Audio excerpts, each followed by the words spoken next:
व्यक्तिगत कोई जीवन किस तरह से जीता है वो उसके व्यक्तिगत जीवन का प्रश्न है, लेकिन किसी समाज का अगर आप नेतृत्व करना चाहते हो, सामाजिक कोई दायित्व ग्रहण करना चाहते हो, तो समाज की जो मर्यादा है उस मर्यादा का आपको सम्मान करना होगा। हर समाज की अपनी सभ्यता, संस्कृति और परंपराएं रही, तो कोई समाज ऐसा नहीं चाहेगा हमारी सभ्यता काल कवलित हो, हमारी परंपराएं टूटी, हमारी मर्यादाएं टूटे।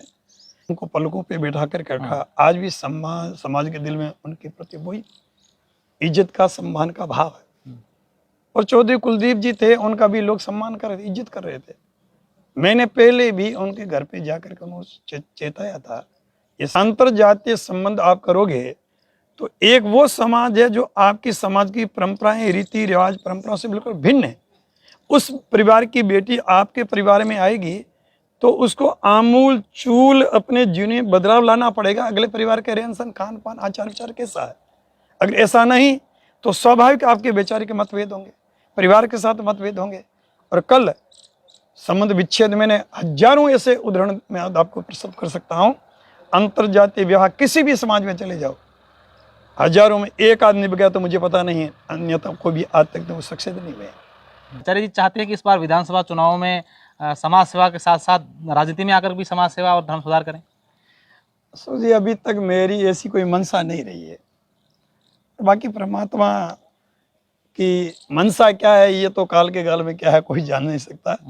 और देश के अलग अलग हिस्सों में पिछले 40 सालों से लगातार धर्म प्रचार कर रहे आचार्य संत डॉक्टर गोवर्धन राम जी शास्त्री हमारे साथ हैं। आज इनसे कई सारी बातें करेंगे, कई सारी मुद्दों पर चर्चाएं करेंगे। हाल ही में एक सामाजिक मुद्दा जो काफी चर्चाओं में है उसको लेकर भी बात करेंगे। इसके अलावा राजनीतिक बातें भी करेंगे और लगातार समाज के युवाओं की अलग अलग जो दिशा हो रही है उसको लेकर भी बात करेंगे। पूरा परिचय जानेंगे और विस्तार से कई सारी बातें इनसे करेंगे। हालांकि आचार्य जी को आप सब लोग जानते होंगे, यूट्यूब पर भी आप इनकी कथाएं सुनते होंगे। देश के अलग अलग हिस्सों में जाते हैं और धर्म प्रचार का काम लगातार कर रहे हैं। 1977 से 1999 तक ये लगातार अयोध्या में रहे, उत्तराखंड के अलग अलग जगहों पर, हरिद्वार में रहे, अलग अलग जगहों पर गए और काफ़ी इन्होंने बहुत ही गहरी पढ़ाई भी की है, उच्च स्तर तक की इन्होंने पढ़ाई की है। सबसे पहले तो हम आपको धन्यवाद देते हैं कि आप पिछले 40 सालों से लगातार धर्म प्रचार के लिए काम कर रहे हैं। मैं बहुत बहुत धन्यवाद आपको। सबसे पहले आपका पूरा परिचय जानना चाहूँगा। मेरा नाम है आचार्य संत डॉक्टर गोवर्धन राम शिक्षा शास्त्री। मेरे पूज्य सदगुरुदेव ब्रह्मलीन महेश्वरी स्वामी हरिदास जी महाराज जी सोनडे, उनका मैं शिष्य हूँ और पिछले लगभग 35-36 साल से मैं अधिकतर मेरा हरिद्वार ही प्रवास रहा है। मेरी पूरी शिक्षा दीक्षा उत्तराखंड में रहते हुए मैंने पूर्ण की। उत्तर प्रदेश, आंध्र प्रदेश, इन सभी स्थानों पे रह करके मैंने शिक्षा जो है ग्रहण की है। उसके बाद धर्म प्रचार, समाज सुधार के कार्यक्रम में जो लगा वो अनवरत रूप से अभी तक वर्तमान में जारी है। निश्चित रूप से अगर आपके परिचय की बात आए तो आपके परिवार के बारे में भी लोग जानना चाहते हैं। आपके परिवार में कौन है, कब से आप ये आपको ये लगा कि हाँ मुझे इस धर्म प्रचार करना चाहिए, ऐसी शिक्षा ग्रहण करनी चाहिए, क्या उम्र रही होगी आपकी? मैं मात्र 13 वर्ष की मेरी आयु थी। उस समय मैंने कक्षा 8 को उत्तीर्ण किया था राज्य के उच्च प्राथमिक विद्यालय अरनियाली, जिला बाड़मेर, जहाँ ग्रामीण प्रतिभावान छात्रों में मेरा नंबर आया। और उसी वर्ष में गर्मियों के अवकाश में पूज्य सदगुरुदेव महाराज महेश्वरी स्वामी हरिद्वार जी सोनडी की शरण में चला गया, जहाँ उन्होंने मुझे दीक्षित करने के बाद, संन्यास शास्त्र में दीक्षित करने के बाद उच्च शिक्षा के लिए वो उत्तर प्रदेश, उस समय उत्तराखंड नहीं था, मात्र एक उत्तर प्रदेश ही था, नारायण दत्त तिवारी जी ने फिर हरिद्वार को जिला घोषित किया। और उसके बाद धीरे धीरे उत्तराखंड अलग विभाजन हुआ। मैं 3 साल तक ऋषिकेश रहा। उसके बाद मेरा हरिद्वार आना हुआ। हरिद्वार से मैंने शास्त्री की शिक्षा ग्रहण की। शिक्षा शास्त्री के लिए राष्ट्रीय संस्कृत संस्थान तिरुपति आंध्र प्रदेश, वहाँ से मैंने शिक्षा ग्रहण की। उसके बाद मैंने आचार्य काशी से किया। साहित्य रत्न की शिक्षा मैंने इलाहाबाद प्रयाग से की और गुरुकुल कांगड़ी विश्वविद्यालय उत्तराखंड से मैंने एमए किया, जहाँ मैं गोल्ड मेडलिस्ट रहा। और वहीं से मैंने पीएचडी की और मेरा शोध का विषय था वैदिक संस्कृति परिप्रेक्ष्य जम्बवाण्या विवेचनात्मक अध्ययन, वेद और गुरु जम्बेश्वर भगवान की वाणी के तुलनात्मक अध्ययन। इस पे मैंने रिसर्च किया और वो मेरी थीसिस जो शोध ग्रंथ था मानव संसाधन विकास मंत्रालय भारत सरकार की ओर प्रकाशित हो चुका है। देश के 22 विश्वविद्यालयों में वो ग्रंथ पहुंचा है। बिल्कुल, बहुत अच्छी बात कही आपने। सबसे पहले अगर समाज सुधार की या धर्म प्रचार की बात करें तो इतिहास गवाह रहा है, किसी समाज का अगर सुधार हुआ है तो वहाँ पर संत साधुओं का जो है वो सबसे अहम योगदान रहा है। कितना ज़रूरी है आज के इस युग में, क्योंकि युग लगातार जो है वो अलग अलग दिशाओं में आज के युवा भटक रहे हैं या समाज के अंदर कई ऐसी चर्चाएँ बातें की जाती हैं। तो आज के ज़माने में अच्छा जी, कितना ज़रूरी है धर्म का समाज सुधार का? सुख जिगर मैं निवेदन करना चाहूँगा, वर्तमान की भौतिकवाद की चकाचौंध में युवा जितना दिग्भ्रमित हुआ है इतना अतीत में नहीं था। पहले हमारे बुजुर्ग कहा करते थे बणियों पर गुणियों नहीं। पहले तो पढ़ते भी थे, साथ में गुण अगुणी अर्थात वो उनकी पढ़ शिक्षा आचरण में थी। उन लोगों में शिक्षा के साथ संस्कार था। जितना उन्होंने संस्कारों को महत्व दिया इतना शिक्षा को नहीं। वर्तमान में हम शिक्षा को महत्व दे रहे हैं और संस्कार के अभाव में शिक्षा भी अंधी और अधूरी होती है। अगर संस्कार आपके जीवन में नहीं है तो आप अर्थ उपार्जन के एक यंत्र मात्र बन के रह जाएंगे, जहां हमारा आचरण, हमारा व्यवहार, हमारी मान और मर्यादाएं, हमारी सभ्यता और संस्कृति इससे सर्वथा अनभिज्ञ रहने से हम मानव समाज जिस भौतिकवाद की चकाचौंध में एक अंधी दौड़ में संलग्न है, हम उसमें पिस जाएंगे और हमारी सभ्यता, संस्कृति या भारतीय संस्कृति उदात्त परंपरा से हम सर्वथा अनभिज्ञ रह जाएंगे। अच्छा आचार्य जी, हमने ऐसा सुना है कि समाज सेवा को लेकर भी अभी कभी आप पीछे नहीं रहे, चाहे कोरोना के समय लोगों के सहयोग करने की बात हो या राम मंदिर निर्माण की बात हो, समय समय पर आपने सहयोग किया है। कैसे लोगों को भी इस तरीके से आगे आना चाहिए? भगवान, चाहे राम मंदिर की बात हो या कोरोना काल की बात हो, ये सब हमारे लिए मानव धर्म का विषय बन जाता है। कोरोना किसी जाति, समाज, मजहब को देकर के नहीं, एक वैश्विक महामारी ऐसी थी जिसमें आप जैसे सज्जनों से मैंने आग्रह किया, सबका सहयोग कहा और जो बन पाया वो हमने जिला कलेक्टर के यहाँ जाकर राशि जमा करवाई और सहयोग करने का प्रयास किया। ऐसे प्रभु श्री राम का जो भव्य दिव्य मंदिर अयोध्या का निर्मित हो रहा है, वो हमारी भारतीय संस्कृति की एक अस्मिता का अस्तित्व है। और आप और हम सब जानते हैं, जिन मर्यादा पुरुषोत्तम भगवान श्री राम के आदर्शों को देख करके पूरा मानव जगत है युक्ति के साथ मुक्ति को पाना चाहता है। बाबर जैसे आक्रांता के द्वारा जिस भव्य दिव्य राम मंदिर को ढा करके एक मस्जिद का प्रारूप दिया गया, लेकिन हमारे समाज के, हिंदू समाज के वो जागरूक जो महापुरुष थे, उनके नेतृत्व में एक क्रांति जागृत हुई और हिंदुत्व ने अपना आस्था के स्थल को पुनः दिव्य और भव्य स्वरूप प्रदान करने के लिए उस बाबरी मस्जिद को ढा करके पुनः जब एक संकल्प लिया कि प्रभु राम का दिव्य मंदिर हो, भव्य मंदिर हो, तो उसमें हर एक हिंदू का कर्तव्य बनता था अपनी श्रद्धा के अनुसार उसमें अपनी आहुति दें। बिल्कुल, हमसे बना हमने। आचार्य जी, मेरा एक सवाल है, हालांकि आप हाल ही में एक काफ़ी चर्चाओं में हैं, बिश्नोई समाज के जो संरक्षक थे कुलदीप बिश्नोई, जो एक बीजेपी के नेता भी हैं, उनको हटाया गया है और आप भी इसको लेकर काफ़ी बार, आपने कई बार बयान भी दिए हैं, सार्वजनिक मंच पर भी कहा है। क्या आपकी प्रतिक्रिया रहेगी इस पूरे घटनाक्रम को लेकर? असल जी, मेरा निवेदन ये है, हम व्यक्तिगत रूप से किसी के ऊपर कोई आक्षेप नहीं लगाते। व्यक्तिगत कोई जीवन किस तरह से जीता है वो उसके व्यक्तिगत जीवन का प्रश्न है, लेकिन किसी समाज का अगर आप नेतृत्व करना चाहते हो, सामाजिक कोई दायित्व ग्रहण करना चाहते हो तो समाज की जो मर्यादा है उस मर्यादा का आपको सम्मान करना होगा। हर समाज की अपनी सभ्यता, संस्कृति और परंपराएं रही हैं। तो कोई समाज ऐसा नहीं चाहेगा हमारी सभ्यता काल कवलित हो, हमारी परंपराएं टूटी, हमारी मर्यादाएं टूटें।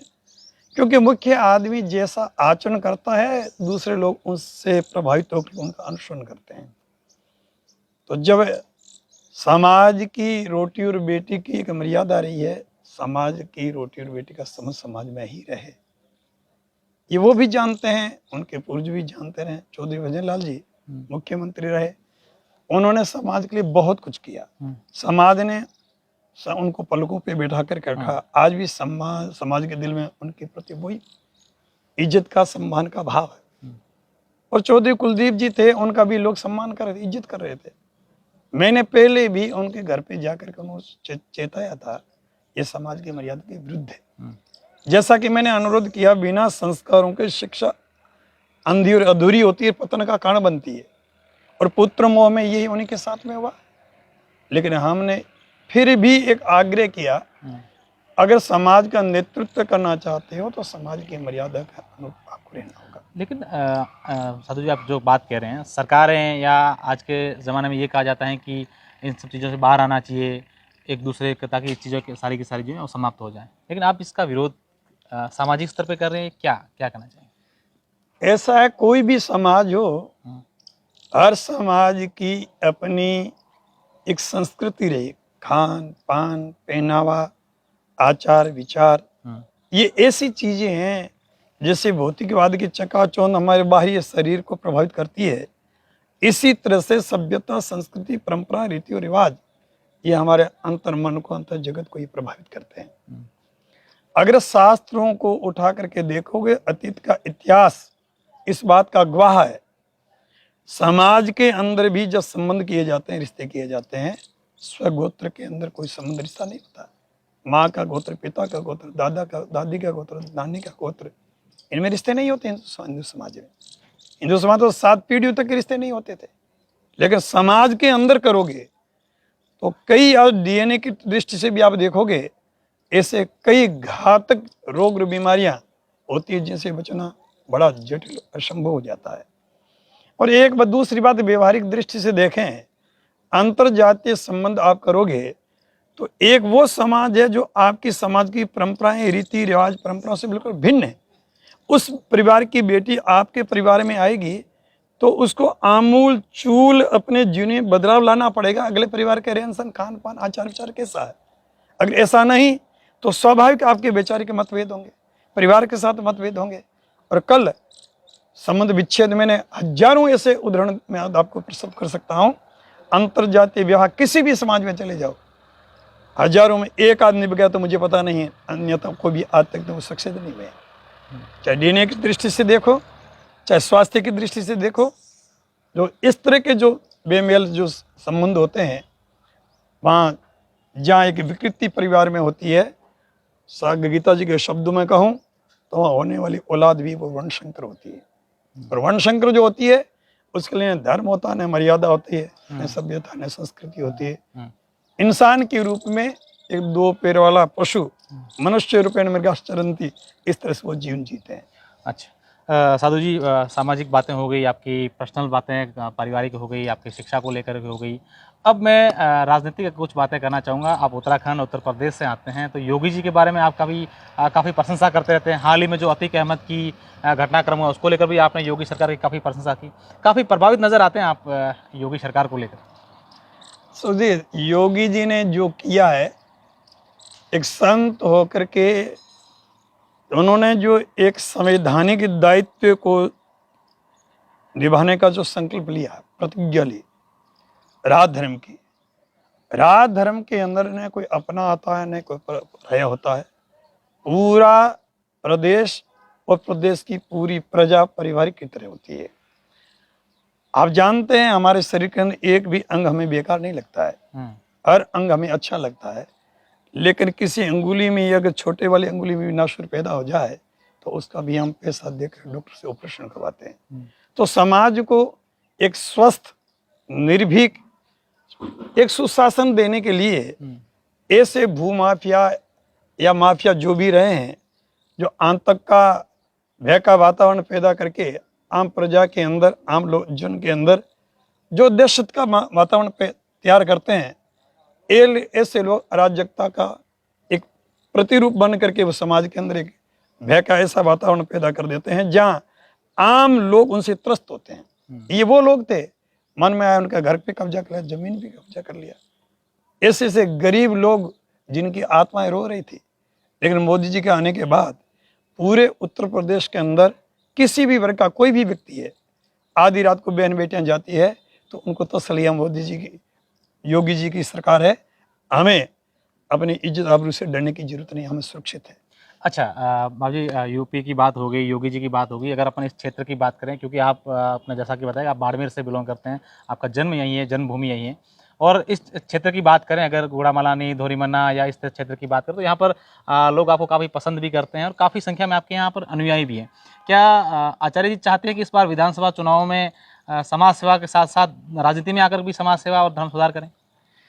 जी, अभी तक मेरी ऐसी कोई मंशा नहीं रही है। मैं समझता हूँ समाज के जो भी जिम्मेवार लोग जिन्होंने इतनी मेहनत की, इतना प्रयास किया है, जिन्होंने अथक प्रयास के जनसंपर्क बनाया है, तो उन युवाओं को, जैसे एलआर साहब ने बड़ी मेहनत की इस क्षेत्र में, और उनके सुपुत्र के ने भी यहाँ बड़ी मेहनत की है, तो ऐसे लोगों ने जिन्होंने इतना प्रयास किया है, उन लोगों को मौका मिला है, तो हमें भी चाहिए कि हम भी देश हित में, राष्ट्र हित में, प्रदेश हित में, जिले हित में, आम लोगों के हित में लोगों की ये जानकारी दें, एक स्वस्थ, निर्भीक और सुस्वस्थ परंपरा, और अगर राष्ट्र के अंदर हर किसी को जीवन जीने का एक मौका मिलता है, मोदी जी के नेतृत्व में सबका साथ, सबका विकास, सबका विश्वास, और आप हकीकत में देखें उन चीज़ों को मूर्त रूप देने का, एक जन जन तक पहुंचाने का जो लोग प्रयास कर रहे हैं, हम चाहते हैं वो लोग आगे आएं और मोदी जी की सुशासन का संदेश आम जन तक पहुंचे। जिन्होंने प्रयास किया है उनको मौका मिलना चाहिए, और बाकी परमात्मा की मंशा क्या है ये तो काल के गाल में क्या है कोई जान नहीं सकता, उन्हीं पर बल होती है। अच्छा आचार्य जी, मेरा सवाल एक और इसके बाद पूछूंगा, उससे पहले मैं ये जानना चाहूँगा कि आप क्या सोचते हैं, क्या किस तरह की राजनीति होनी चाहिए? विकास मुद्दा है ही है, राजनीति में विकास, क्षेत्र का विकास करना, साथ ही साथ युवाओं को सही दिशा दिखाना, बेरोजगारी दूर करना, ऐसे भी खूब सारे मुद्दे होने चाहिए राजनीति में। मैं अनुरोध करना चाहूँगा, आपने देखा हो तो 2-4 दिन पहले की घटना है, पूरे हिंदुस्तान के जितने आईएएस थे उनको संबोधित करते हुए मोदी जी ने एक बहुत महत्वपूर्ण बात राष्ट्र पटल पे रखी। आईएएस जितने हैं उनसे कहा, आप लोगों को इतनी पेनी दृष्टि रखनी चाहिए, कोई भी राजनीतिक पार्टी आए, देश की जो अर्थव्यवस्था है, इस देश के खजाने का कोई भी राजनीतिक पार्टी व्यक्तिगत स्वार्थ निहित के लिए इसका दुरुपयोग न करे। तो आप अनुमान लगा सकते हैं उनकी सोच है, राष्ट्र कोष के अंदर जो भी धन आया है वो प्रजा के हित में, राष्ट्र के विकास में लगे। अगर पूरे राष्ट्र के अंदर नई एक चेतना आती है, नया नेतृत्व मिलता है, उनकी भी ऐसी पवित्र सोच बनेगी तो निश्चित रूप से बेरोजगारी भी हटेगी, देश की अर्थव्यवस्था सुदृढ़ होगी, देश का विकास होगा। आप अनुमान लगाइए, आजाद भारत के अंदर पहली बार अंतर्राष्ट्रीय जगत पे 5वीं आर्थिक अर्थव्यवस्था जो भारत बना है, ये मोदी जी का नेतृत्व का ही चमत्कार है। ईर्ष्या के साथ कोई कुछ भी बोल सकता है। क्या कभी आपने सोचा था कि किसी गरीब के घर में पक्के मकान बनेंगे? ये तो नहीं देखा भाई कांग्रेस है, बीजेपी है, हिंदू है, मुसलमान है, जो भी योग्य पात्र था सबको पक्की छत मिली है, लेटरिन बाथरूम मिले। वो लोग जिन्होंने कभी गैस चूल्हा होता क्या जानते नहीं थे, देश की सरहद पे बैठे, जो पश्चिमी राजस्थान की सरहद पे बैठे टीबों के अंदर, उनके घरों में गैस के चूल्हे पहुंचे। उज्ज्वला योजना के तहत उनको बिजली पहुंची है, भारत प्रधानमंत्री सड़क योजना के तहत उनके दरवाजे सड़क पहुंची है, और आयुष्मान भारत योजना के तहत उनको 5 लाख तक का एक किसी भी देश के कोने में ट्रीटमेंट करने का जो स्वास्थ्य से संबंधित मौका मिला है, ये क्या मूलभूत किसी व्यक्ति को देख के किया गया है? ये क्या क्षेत्र विशेष के लिए किया है या किसी एक राजनीतिक पार्टी के लिए किया गया है? ये है आम जनता की मानसिकता को, मैंने उनके स्वास्थ्य को, उनके जीवन को, उनके परिवार को मद्देनजर रखते हुए माता, बहन, बेटी, गरीब, पिछड़ा, अगड़ा जो भी है, सबके साथ सबका विश्वास इस रूप में आज मूर्ति में देखने को मिल रहा है। बहुत अच्छी बात की। मेरा आपसे आखिरी सवाल है, आपके काफ़ी अनुयायी हैं जो इस वीडियो को देख रहे हैं, आपके और कई युवा जो हैं इस क्षेत्र को भी देख रहे हैं। अगर कम शब्दों में, कम पंक्तियों में अगर आपको कोई एक संदेश देना हो उनको, क्या संदेश देना चाहेंगे? मेरा युवाओं से विशेष आग्रह यही है, हर एक युवा को शिक्षा के साथ उत्तम संगति पे ध्यान देना चाहिए। ऐसी संगति जिनका आचार सही है, विचार सही है, कथनी और करने में एकता है, जिसके दिल और दिमाग में परिवार, प्रदेश, राष्ट्रीयता की भावना से ओतप्रोत हर एक युवा का मन हो। सबसे पहले हमारा राष्ट्र वो सुरक्षित होना चाहिए, हमारा प्रदेश सुरक्षित होना चाहिए, हमारा जिला और हमारा परिवार, व्यक्तिगत अगर जीवन सुरक्षित है तो राष्ट्र के लिए हम कुछ कर सकते हैं। मेरा युवाओं से यही आग्रह रहेगा, उनके अंदर राष्ट्रीयता की भावना होनी चाहिए, एक आदर्श देश का, राष्ट्र का नागरिक बने, स्वस्थ हो और निरोग हो, दीर्घायु वाला हमारा जीवन हो। ऐसा जीवन अगर जीने का संकल्प लेते हैं, मैं समझूंगा हमारे राष्ट्र का ये उज्जवल भविष्य का प्रतीक होगा। निश्चित रूप से हमेशा से ही इतिहास गवाह रहा है कि संत साधु जो समाज में समाज सुधार को लेकर काम कर रहे हैं, वो समाज हमेशा से ही आगे बढ़ा है। ये संत हमारे साथ थे, आचार्य संत डॉक्टर गोवर्धन राम जी, और बहुत ही पूरी की पूरी राजनीतिक बातें करने की हमने कोशिश की, इनको लेकर की पढ़ाई की, इनकी जो शिक्षा है, किस तरीके से ये अलग अलग जगहों पर जाकर के कथा वाचन करते हैं, समाज सुधार और धर्म प्रचार करते हैं, वो सारी की सारी बातें हमने इनसे करने की कोशिश की। बहुत बहुत